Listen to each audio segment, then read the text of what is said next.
The 18th edition of Saint Lucia Jazz may very well be remembered as the one that brought Amy Winehouse and the largest contingent of Saint Lucian performers. Depending on whom you asked, Winehouse was the lowest of lows that included a cancelled Thursday evening show and wet and soggy conditions at Pigeon Island. Billed as the headliner for the Friday show, she performed second on the evening. It was a performance that ended in black and booze. One sources say was cut short when the obviously under the influence Winehouse was pulled off the stage.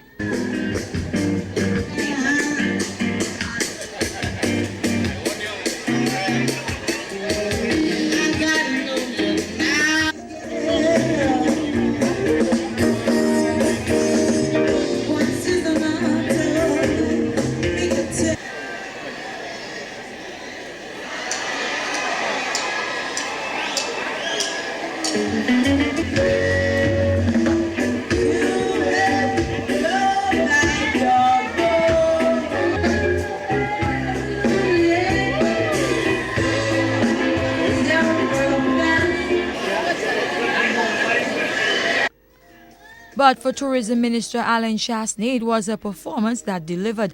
He says Winehouse did her job and provided St. Lucia with free marketing to boot.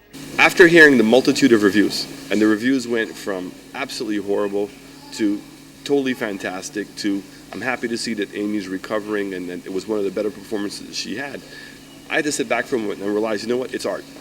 So it's going to be open to a lot of different interpretations. But from a production point of view, and in terms of what we did, and we did everything right, she did everything right in terms of she showed up on time, she performed the gig for the required time. So from all those perspectives, fantastic.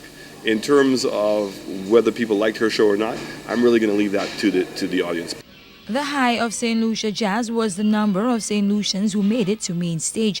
Close to 60% of the performers at the music festival was Saint Lucian. Tourist Board Director Louis Lewis says it was a turning point for Saint Lucia Jazz. The one I'm most excited about is the fact that we've had such a strong component of local talent on stage, and they were well received by the crowd. I mean, every single person I spoke with found that the performances were on par with the international artists, and those artists were legends in their own self. I know. And you know, our local musicians and performers were up to the mark. And I think this is a turning point for us. I mean, a number of years people have been asking for more local involvement, and this is the year when nobody can complain that we had not delivered on that promise. The local acts that blew main stage away on Saturday and Sunday included Michelle Overton, Alison Marquis, Nicole David, Shane Ross and Teddyson John. They were performances some patrons say brought tears and goosebumps.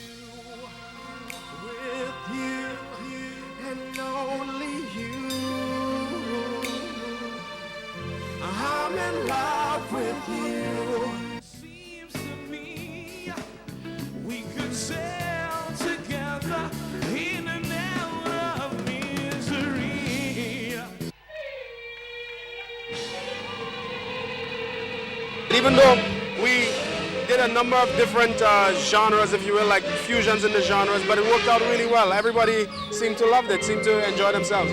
To actually be here with a lot of the pioneers of the music that are responsible for what we hear, you know, up to this date, it's a privilege to me. And I just felt blessed to be here and be a part of everything. We had fun.